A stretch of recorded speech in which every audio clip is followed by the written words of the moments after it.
Okay. So, nagawa ko na siya. Ngayon, nakatanggal yung ESP ko. So, ito. Ayan o, not connected. So, ang mangyayari kasi, ang ginawa ko na lang is, gagamit ako ng tinatawag nating epoch time. Ang epoch time is parang time Linux.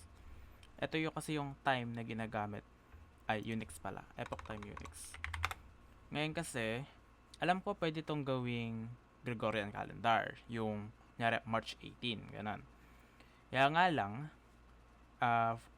medyo ipapasok ko pa kasi yun sa tinatawag nating parsing. Ngayon, kung ipaparse, kaya, kaso ang problema, wala akong time mayari since 322 na. So, ginamit ko na lang muna yung pinaka bare bones, which is yung epoch. So, ito yung nakikita nyo yan. Time yan, pero in milliseconds using Unix time. So, ayan, tingnan nyo, nag-update yun, di ba? So, kasi, ito yung current time ngayon, yung nasa taas. For debugging purposes lang naman. And itong nasa baba, ito yung last time na nakita sa Firebase database, which is ito. Which is nanggaling mula kay ESP32. So, pagka sinaksak ko to, yan. So, ayan, nag-connect na siya. And then, once na nag-update to, ayan, nag-update na ba siya? Hindi pa. Nag-update siya sa Firebase pero hindi pa siya nag-update dito sa app.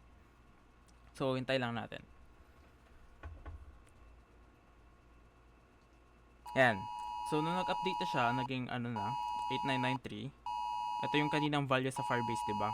So, ayan, nakikita na siya smoke detected. So, pag tinanggal ko yung ESP32, wait lang natin. Dahil, ayan, nung tinanggal ko ng ESP32, sabi na niya all good. So, paano nangyayari yan? Ang ginawa ko kasi dito, gumawa ko ng logic. So, meron tayong variable na current time. Tumunog.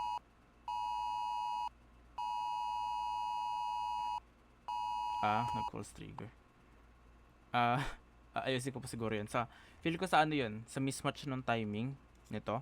Kasi, masyadong matagal yung delay ng ESP Parang, ito may delay ng 15 seconds. Tapos yung app pa mismo may delay na 8 seconds. There's a chance talaga na hindi sila magkikita kaagad. So, feel ko yung kanina napakatagal nating hinihintay. Feel ko, pwede pa yun i-optimize. Pwede pang pabilisin yon. Depende na lang kung gaano katagal yung delay. Kasi, yung delay na yun, syempre, kung mataas yung delay, pagdating dito sa, eto, hindi rin niya kagad mapipick up So, pwedeng yun, nangyari, tinan nyo. Nagkaroon ng false alarm. So, I think, kanya naman na sigurong igalaw-galaw ng unti yung delay. Medyo pagod na kasi ako. So, anyway, ayan, hindi pa rin siya tumutunog. So, isasaksak ko siya ulit. Ayan.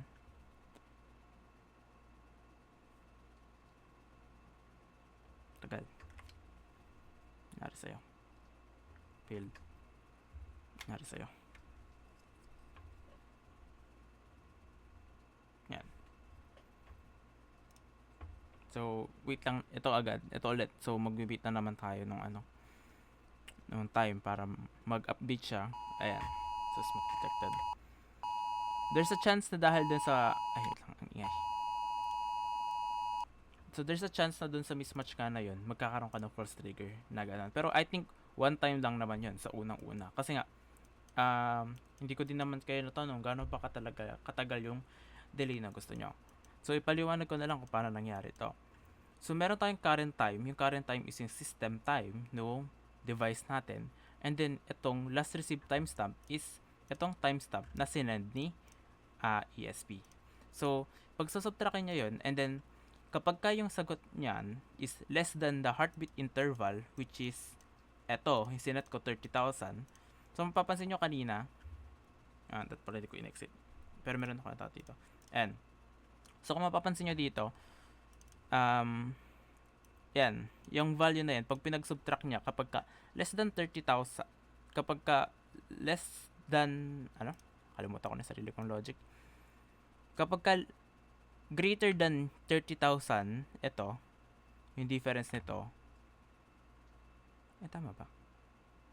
Hindi. Kapag ka pinag-subtract natin yung taas at saka yung baba, at yung sagot niyan is less than 30,000, in this case.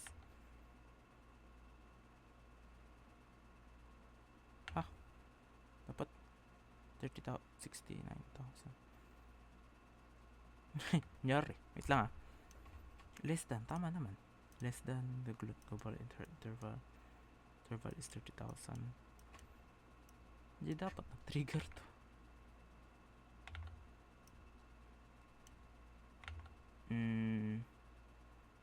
Ilan ba to? Pag nag-add ba akong 30,000 dito, magiging 69,912. If just that. Okay. So, di ba?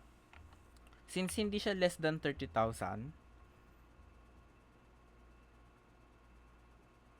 pupunta siya dito sa else. Ayan, ang gets ko na. So, since hindi siya less than 30,000, pupunta siya dito sa else statement, which is yung all good. Pero kapag ka hindi, which is pagka ang value niya is less than 30,000, papasok siya dito sa smoke detected. Kasi, ang ginawa ko here is time-based na lang. So, kunyari, si ESP32 is nagsasend ng data every 15 seconds, right? So, if ganun ang katagal, check ko dun sa alam ko every 10 seconds to By the way, dito papalitan dito sa clock and then dito sa timer interval. So, sa interval na yon, every 10 seconds magche-check si app. I-check niya yung value nung nalilito na ako. Sabi na kasi. So, i-check niya yung value nung every 10 seconds. Kasi, isipin niyo yun ibig sabihin, pag nag-check siya ng, kumbaga, matagal na nakapatay yung ESP. Let's say 1 minute na siya naka-off. So, sa 1 minute off na yun, sobrang laki na ng pag-itan nung system time at saka nung timestamp. Kasi, 1 minute ang hindi nag-update si ESP32 Ibig sabihin, kung hindi nag-update si ESP32, wala siyang tinatawag na heartbeat. Yun yung, kung baka nakita nyo ang dami kong ulit. Yun kasi tinatawag nating heartbeat.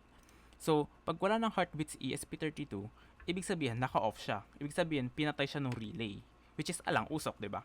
So, kunyari, pumasok si nag-on si smoke detector, pumasok yung relay.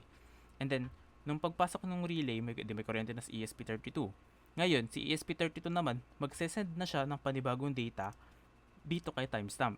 Tapos yung bagong data na yun, i-compare nung app if mas maliit ba. So, in this case, yes. Ibig sabihin, may bagong data na pumasok. So, dahil may bagong data pumasok, sasabihin niya ngayon, ay merong usok, smoke detected. So, tanggalin ko ngayon si ESP32. So, hindi na siya nag-update ng timestamp kay Firebase. So, after nun, wait lang natin. Ayan, papasok na siya sa all good. Ngayon nga lang, pagka nag-check uli siya, there's a chance na dahil dun sa napakatagal na delay, magpo-force trigger talaga to. Which is, I think, mangyayari. Ayan, nag-force trigger nga. Hindi nakasaksak yung ESP niya So, pakiingatan yun. Pakisat ng maayos yung mga delay. And tulog na yata kasi kayo at this time, so hindi ko na rin kayo natanong Pero I think one time lang yun sa una, kasi masyadong matagal yung delay. Kailangan pagka nag-check siya, para bang isipin nyo, pagka nag-check siya dapat ganitong oras, dapat ganitong oras. Ayan. So iwanan ko to nakaganyan for a while. Kasi alam ko sa una lang talaga yung force trigger na yun Ayan wala na siya ulit na nag-trigger kasi hindi na nag-update to Kasi parang anong nangyari, 2 beses na nag-update si nun. 'Di ba? Nag-update si ESP32. Nung nag-update siya, pumasok yung alarm. Kaso nung pumasok yung alarm, meron ng kasunod na data siya pang na-send bago nung tinanggal. So, ayun 'di ba? Nakita niyo nag-update yung taas lang, hindi yung baba. Pero kapag yung force trigger, nag-update din yung ibaba. Kasi nakapagbigay na ng data si nakapagbigay na ng data si ESP papunta kay Firebase pero hindi pa nare-register no MIT app. So, I think it's either bagalin nyo yung delay ng ESP, patagalin nyo yung time check nung MIT app. Kaso, parang may nabasa kasi ako sa research paper nyo na i-measure nyo kung gaano kabilis yung time. Ngayon, ang pangit naman kung da-detect yung usok tapos 1 minute bago mo malaman. Parang mawawalan ng saysay yung project nyo. So, i-optimize nyo pa to Current, hindi ko na kasi dito, hindi ko na kayo masasabayan since this is your research now. Ang ginawa ko lang naman is yung system. So, good luck Sasend ko na lang sa inyo tong .aia file at saka yung Arduino Code. Yung ESP32 code. Sige.